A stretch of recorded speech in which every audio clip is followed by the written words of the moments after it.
This is Emily, president of Self Advocates of ADEC and podcast host. Welcome to another episode of our monthly podcast, Expert Tips by ADEC Self Advocates.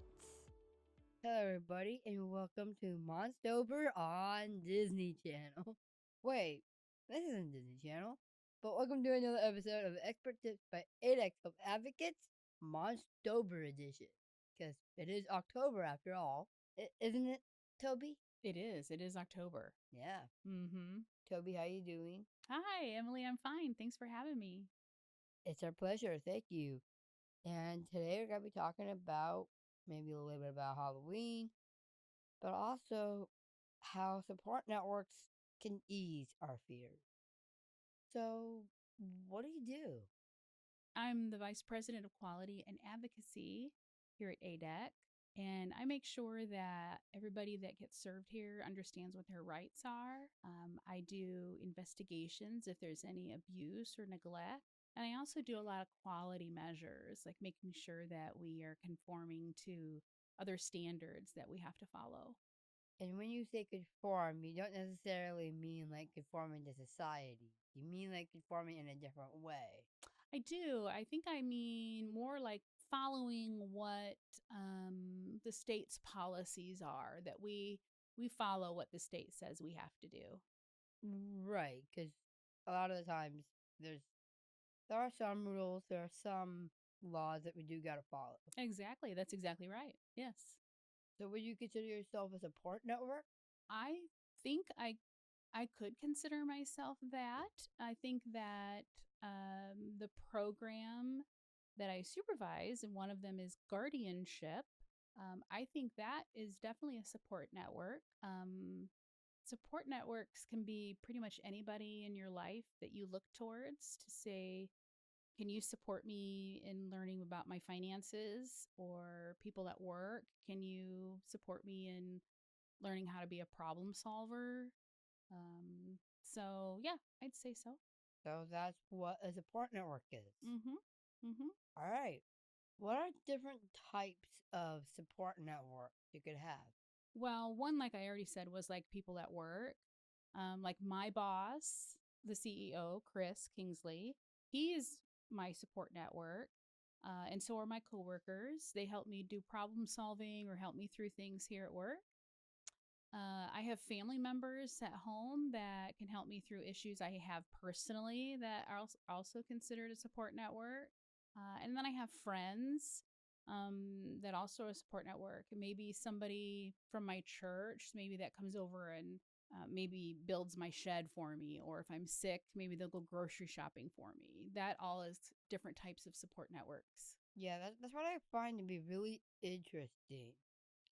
What kind of advice would you give to someone if they wanted to build their own support network? Like, how would they do that? First, I would say think about the people that are close to you in your life or that you maybe find most important to you and figure out ways that they can help you. And then kind of continue from there. Maybe even other communities, such as church, work, Yeah.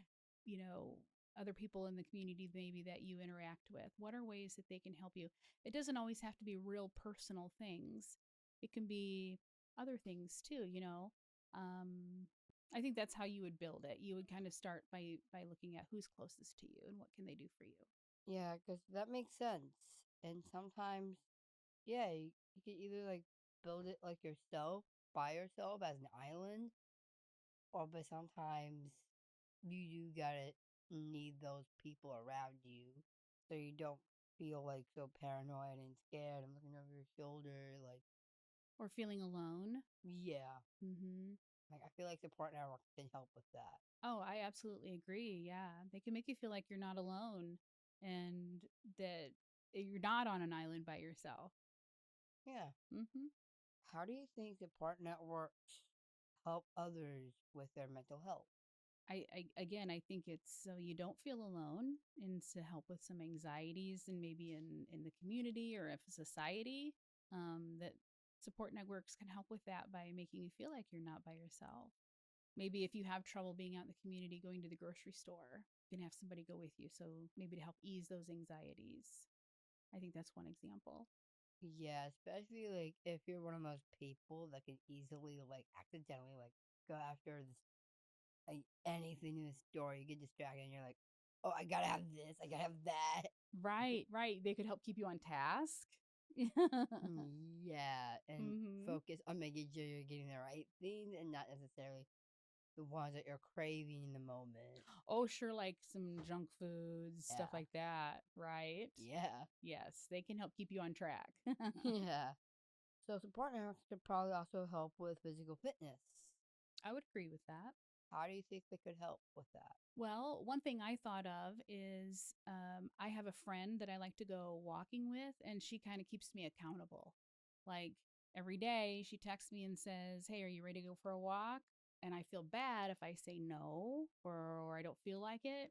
It really helps me to get out there and do things, like go for a walk with her or go to the gym or just keeps me motivated. So I think that she's my support network in that way. And so I think that can help with physical fitness. True. That's how I feel about that too, to be honest. Mhm. And like they don't like shame you into doing it, Mhm. but they do help hold you accountable so you can feel more on it. That's right. And you said I forgot what you just said now. But they're not going to judge you. They're not going to make you feel bad. Yep. To not Yeah. to have somebody that's not going to judge you. How do you think people maintain relationships within their support network? Something that I learned here at ADEC in one of our professional development series is that to maintain relationships, you have to make a deposit in order to get a withdrawal. So that means that I am going to help my friend or a coworker here because I know that when I need help, they'll be able to help me. And I think that's really how to maintain that support network is to be that give and take, that I'm not always asking for something, that I do also give help. Right. And when you say it like that, I feel like it's not necessarily like in a quid pro quo type of thing. Oh, absolutely not. Right. That in relationships, I feel like could easily make it unhealthy, I think. Yes, you're absolutely right. That's a very good point. It was very unhealthy.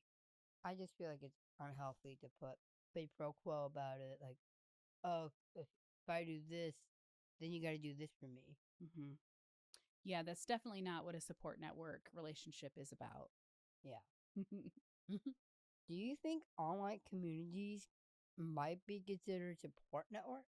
I think in today's age of technology with chat rooms, groups, things like that, Facebook, social media, I do because you can comment on posts, you can become familiar with people, make friends that way. So I do, I really do. I don't know if it's the best way to have a support network, but I think it's definitely one of them. What do you think?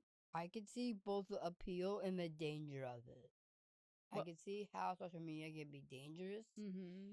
but also I could see how it you can make friends pretty easy with it as well because like there's a community within that with the people who have like shared interests as well as likes and dislikes. Mm-hmm. Very true. Yeah. Yeah. Like I've joined groups like on Facebook that are like animal rescue groups. And I see a lot of the same people commenting sometimes. And if I was more into it, I probably would, maybe get to know those people a little bit more, things like that. Yeah. But I agree with you. I see the danger side as well. Yeah. What should someone do if the people that support them are no longer supporting them? I think that it happens. I think it's important to remember to keep the people that are close to you close and to treasure those relationships. If a support network isn't there for you anymore, the other ones that you do have in place, I think that they would probably help support you in the other ways that you're missing. Does that make sense? Yeah, I get what you're saying. Okay. And then, like let's say maybe it's somebody at church that was your support network. I bet there's probably someone else at church that would fill that spot. Right. Mhm. Do you think people are genuinely scared of having an open and honest communication with support networks? Well, I think I think there's two sides to that. I think yes and no. I say no because there are people that you trust and that you would be open with. I think there's those levels of relationships that you have and somebody that versus being closer to your heart and then more of an arm's length away. I would be closer to somebody and reveal maybe more and be more trusting to someone that's closer to me versus somebody that's maybe more of an arm's length, someone else in the community that I don't know as well. I don't know that I would be as honest with them, or maybe honest isn't the right word, but like as open, to give them more information. I might not somebody that I don't know as well, but they're still a support Right. to me. What are some tips our listeners can use to change that? I think that some tips to change that would be to watch out for those cyber bullies. Watch out for, and well, to just be sure that people that you do have in your support networks are people that you trust and that you like.